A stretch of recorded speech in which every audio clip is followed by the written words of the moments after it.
آواز میں، ایک آواز میں اور ایک طریقے سے، خوبصورت طریقے سے. اعوذ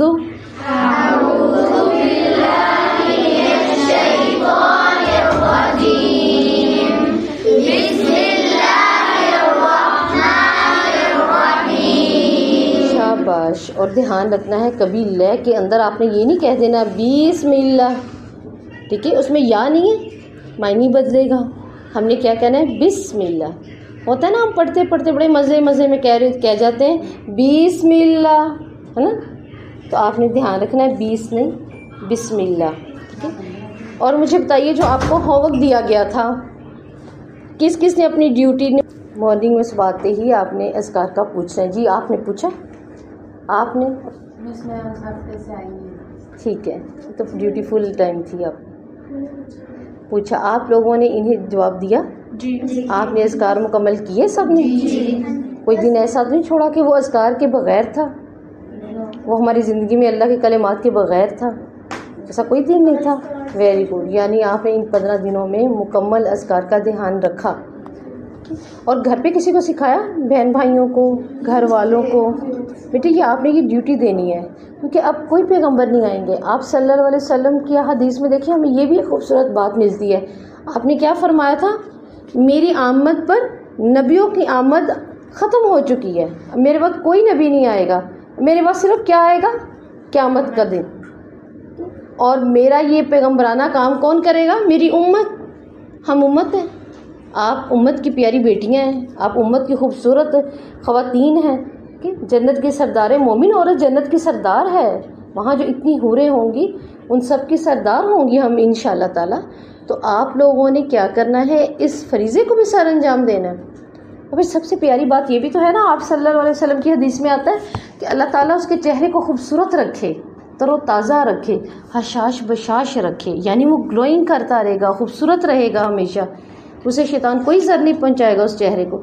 جس نے کوئی بھی حدیث یاد کی اور پھر دوسرے کو بتائی. دوسرے کو بتانے سے مقصد یہ نہیں کہ ہم جگہ جگہ جاتے جاتے بتا رہے ہیں. آپ نے اس کو ایسے بتانا ہے، آپ نے انہیں ایسے سمجھانا ہے، انہیں محبت ہو اور پھر وہ اس کے اوپر کیا کریں؟ عمل کریں، پھر اس کو لے کے وہ چلیں ساتھ. اب آپ لوگ جو گھر پہ جا کے اذکار بتائیں گے، جو آپ کو یہاں پہ آیات پڑھائی جاتی ہیں، جب آپ گھر پہ بتائیں گے تو آپ کا مقصد گھر بتانا نہیں، آپ نے ان سے بھی ایسے ہی سننا ہے جیسے میں آپ کو پڑھا رہی ہوں، جیسے میں آپ سے سن رہی ہوں. ٹھیک ہے؟ بولے انشاءاللہ. اسی دعا کو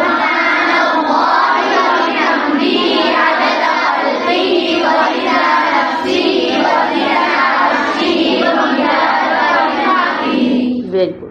اللہ آپ کو اس کی بہترین برکت دے. اب اس کو 3 دفعہ پڑھنے والے کے لیے کیا تھا؟ اس کا کیا اجر ہے؟ صبح فجر سے لے کر عصر تک کا وہ جی اجر ملے گا. ہاں جی، ظہر تک. ٹھیک ہے، فجر سے ظہر تک ہوتا ہے لوگ بیٹھے ہوئے تلاوت کر رہے ہیں، وظائف کر رہے ہیں، تسبیحات کر رہے ہیں. اس کا فائدہ آپ کو یہ ہے کہ آپ کیا کریں گے؟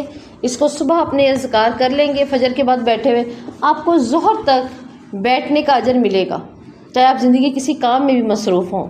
جی اس کے بعد والی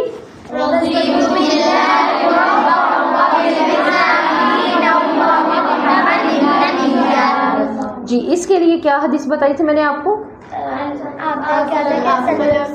ہم آپ کا ہاتھ پکڑ کے خود جنت میں داخل کر دیں گے. جی آپ صلی اللہ علیہ وسلم اس انسان کو اپنے ہاتھ سے پکڑیں گے اور اس کو جنت میں لے کے جائیں گے. کتنی پیاری دعا ہے.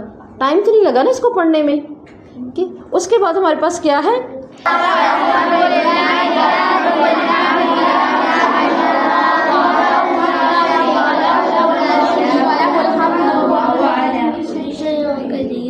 وَعَلَى كُلِّ شَيْءٍ قَدِيرٌ صبح کی. ٹھیک ہے جی. اس کے بعد شام میں 3 دفعہ ہم نے ایک دعا پڑھنی ہے جو میں نے آپ کو یاد کروائی ہے.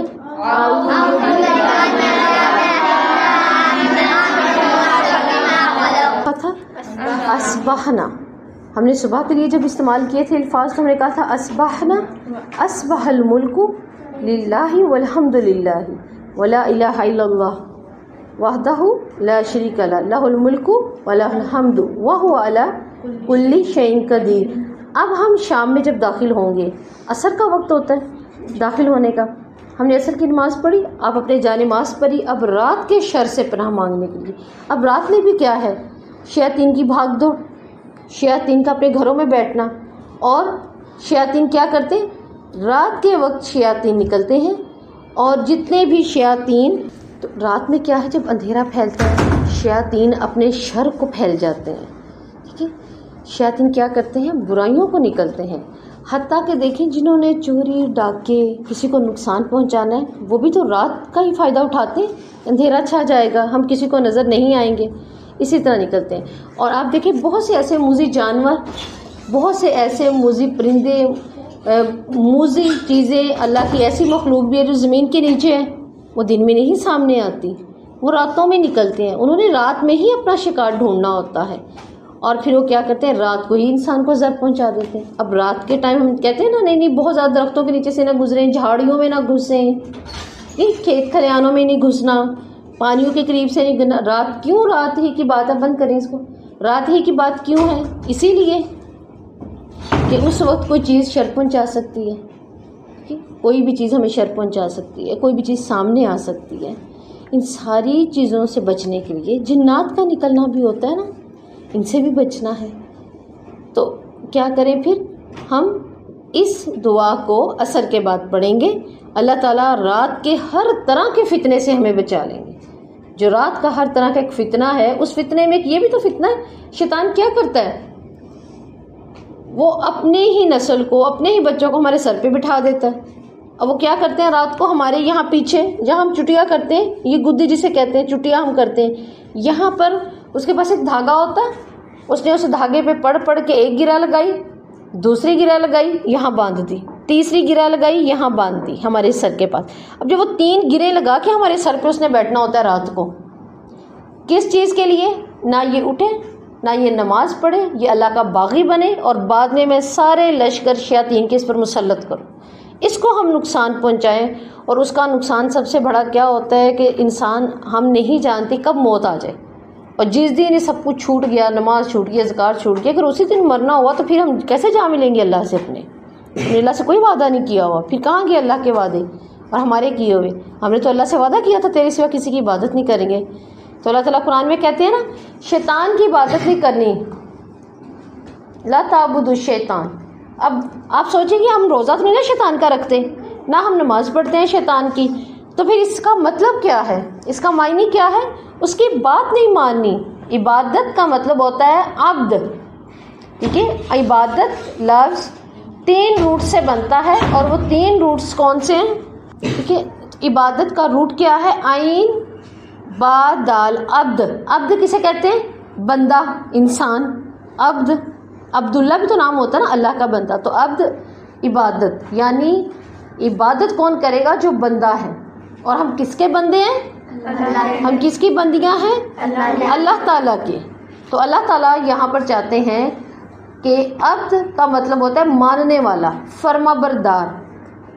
تو ہم کہیں گے ہم نے تو شیطان کی کوئی نماز نہیں پڑھی، کوئی روزہ نہیں رکھا، ہم اس کی منتیں تھوڑی مانگ رہے ہیں، لیکن اس کی بات تو مان رہے ہیں. اس کی بات ماننا اس کی عبادت ہے، کیونکہ ہم اللہ کی بات مانتے ہیں. آپ لوگ اللہ کی بات سننے کی خاطر جمع ہوئے، اللہ کی خاطر علم حاصل کر رہے ہیں. تو آپ کیا کر رہے ہیں، اللہ کی بات کو مان رہے ہیں، اپنی شریعت کے احکامات کو مان رہے ہیں. تو یہاں پر کیا بتایا جا رہا ہے کہ شیطان کی عبادت نہیں کرنی. تو جب اس کی بات مان لی تو اس کی عبادت ہے. اب یہ 3 گریں لگا دیتا ہے، ٹھیک ہے. کچھ جگہوں پر آتے ہیں لگا دیتی ہیں، یہ خبیثنیاں بھی ہوتی ہیں، جننیاں، یہ شیطان جو ہوتی ہیں، شیطاننیاں، وہ لگا دیتی ہیں گرے، اور یہ بیٹھ جاتے ہیں. اب کیا ہے، آپ سے نے فرمایا اگر انسان صبح کے وقت اٹھ جائے، اس کی آنکھ کھلتی ہے، ٹھیک ہے، اور جیسے ہی وہ اٹھتا ہے وہ کیا کرتا ہے، الحمدللہ الذی احیانا بعد ما اماتنا والیہ النشور. ایک گرہ کھل گئی ایک گرہ، اور وہ چیختے ہیں، روتے ہیں، یہ کیا گیا ہمارا معاملہ. انسان جاتا ہے واش روم میں، دعا پڑھ کے گیا ہے، وضو کیا، باہر آ گیا، اس کی دوسری گرہ آٹومیٹک کھل گئی. اب وہ اور چیختے اور روتے ہیں، یہ کیا ہوا، ہم نے اتنی محنت کی پوری رات بیٹھ کے، شیطانی پھیلاتے رہے، ہم شر پھیلاتے رہے پوری رات. اب جیسے ہی وہ نماز کے لیے آتا ہے، نماز پڑھتا ہے، تو پھر کیا ہوتا ہے، اب دیکھیں جیسے تیسری گرہ کھلی تو کیا ہوا، وضو کی، اس نے نماز پڑھی، 2 جاگنے پر صبح کے وقت فجر کے لیے، اور وضو کرنے پر 2 گرہ کھل گئیں. اب یہ تیسری گرہ کب کھلی، یہ تیسری نماز اس نے پڑھ لی، اب تینوں کھل گئیں. اب یہ بندہ کس کا بندہ ہو گیا؟ اللہ کا بندہ ہو گیا. اب یہ بچ گیا. جب نماز پڑھ لی تو پھر کیا ہوا؟ اس نے ہاں ٹھیک ہے، جیسے ہی نماز پڑھی تو کیا ہوا؟ ہم کس کے بندے ہوئے؟ ہم اللہ کے بندے بن گئے. اب اللہ کی حفاظت میں آ گئے. جس نے فجر پڑھی وہ اللہ کے ذمے ہے، اسے کوئی کچھ نہیں کہہ سکتا. دیکھیں اللہ پہ کوئی ہاتھ نہیں ڈال سکتا، اللہ کے ذمے کو کوئی کھینچ نہیں سکتا. یوں انسان اللہ کے ذمے میں آتا ہے. تو ہم یہاں پر اللہ تعالیٰ سے کیا اس دعا میں جب ہم سیکھیں گے تو کس سے پناہ مانگ رہے ہیں؟ رات کے فتنوں سے. اور وہ الفاظ واضح ہیں. جہاں ہم کہتے ہیں نا صبح کے لیے اصبحنا واصبح الملک، یہاں پہ ہم کہیں گے امسینا وامسی الملک للہ. کیا ہم نے تمام عالم نے، یعنی ہم سب نے، اس میں تمام عالم آپ کے گھر والے، آپ کے بہن بھائی بچے سب آ جاتے ہیں. ہم نے شام کی، ٹھیک ہے، اور کس کے لیے کی؟ وہ جس کا ملک ہے، جو معبود ہے، جو عبادت کے لائق ہے، وہ ایک ہے، اس کا کوئی شریک نہیں. اسی کے لیے ہے بادشاہیت، اسی کے لیے ہے تمام تعریفیں. وَهُوَ عَلَى كُلِّ شَيْءٍ قَدِيرٌ، وہ ہر چیز پر قدرت رکھتا ہے. جب ہم یہ دعا پڑھ لیں گے نا تو ہم نے کیا کہا؟ آپ کو پتہ ہے یہ دعا کے بہت پاورفل الفاظ ہیں. وَهُوَ عَلَى كُلِّ شَيْءٍ قَدِيرٌ. اگر آپ کبھی پریشان ہو، آپ سے کوئی کام نہیں ہو پا رہا، تو آپ کیا کریں گے؟ آپ اس دعا کو بھی سوچیں، سوچتے ہوئے اس دعا کو پڑھیں. وَهُوَ عَلَى كُلِّ شَيْءٍ قَدِيرٌ. اللہ ہر چیز پر قادر ہے، ہر چیز اس کے قبضے میں ہے. جس کے قبضے میں ہوتی ہے کیا مطلب؟ وہ جو چاہے مرضی کرے. تو اللہ ہر چیز پر قادر ہے. کبھی سبق یاد نہیں ہو رہا؟ وَهُوَ عَلَى كُلِّ شَيْءٍ قَدِيرٌ رَبِّ زِدْنَا عِلْمًا. اللہ تو ہر چیز پہ قادر ہے. میرے علم میں تو ہی اضافہ کرے گا نا، میرا مددگار تو ہی بنے گا.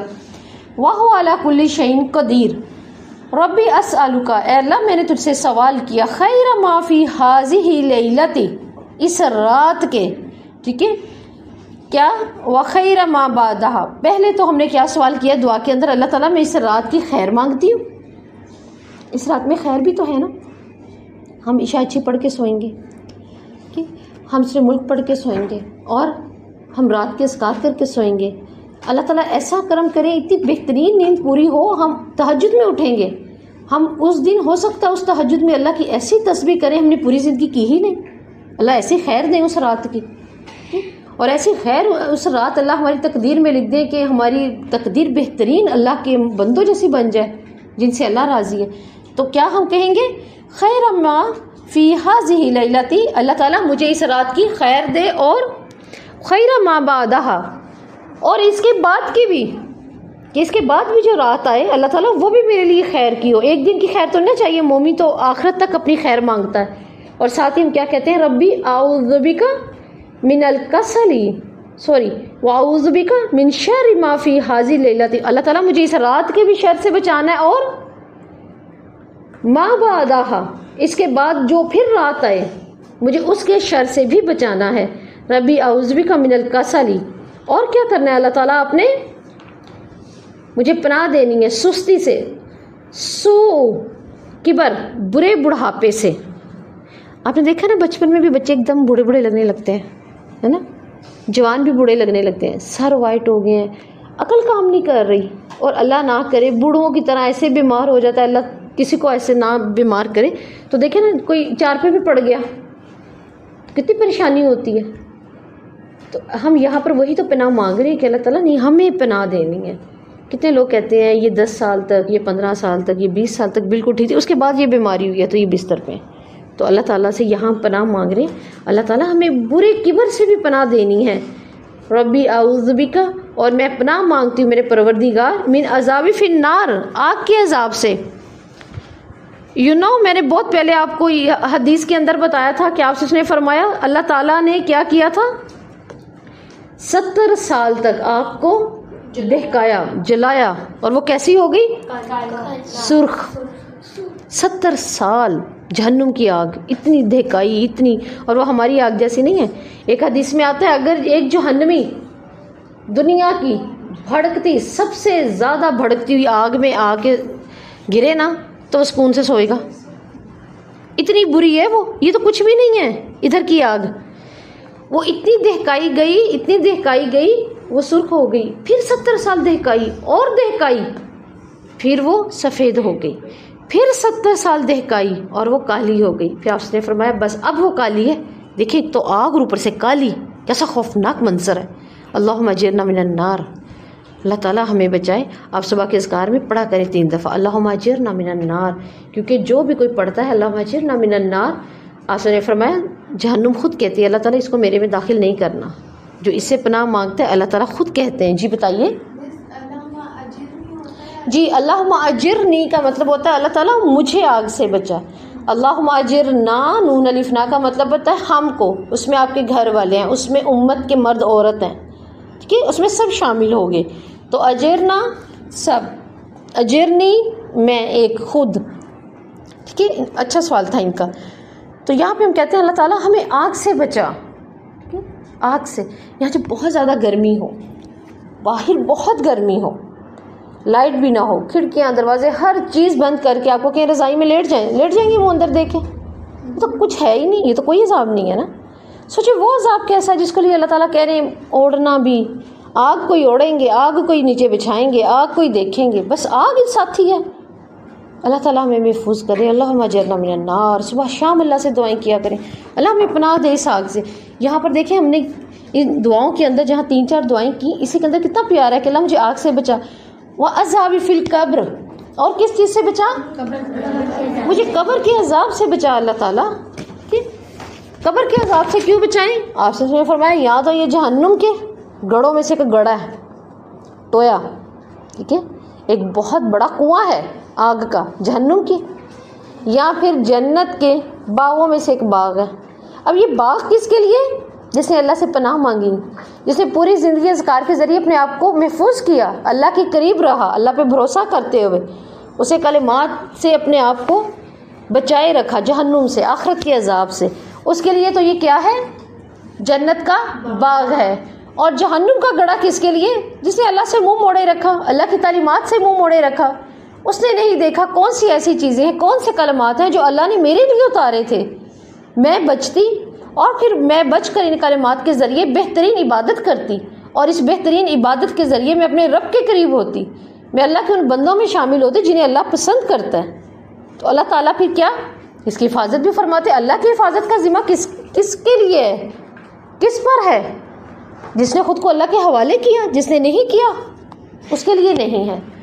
تو یہ آپ کی دعا ہے انشاءاللہ تعالیٰ کہ جو نیکسٹ کلاس میں انشاءاللہ تعالیٰ میں آپ سے سنوں گی. اب سب اپنے کارڈ پہ دیکھیے اور انشاءاللہ تعالیٰ ہم اس کو دوبارہ پڑھتے ہیں اور ایک آواز میں. الملک للہ والحمد للہ لا الہ الا اللہ لہ لا شریک لہ لہ الملک والحمد وہو علی کل شیء قدیر. رب اسألک خیرا فیہا ربی اعوذ بک من الکسل وسوء الکبر.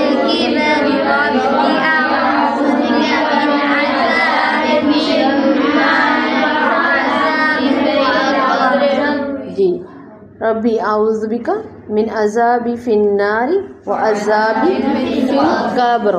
ٹھیک ہے کہ ان دعاؤں کے ذریعے آپ نے اپنا حصار بنانا ہے، اپنی حفاظت کا حصار بنانا ہے خود، کہ انشاءاللہ. وآخر دعوانا الحمدللہ رب العالمین.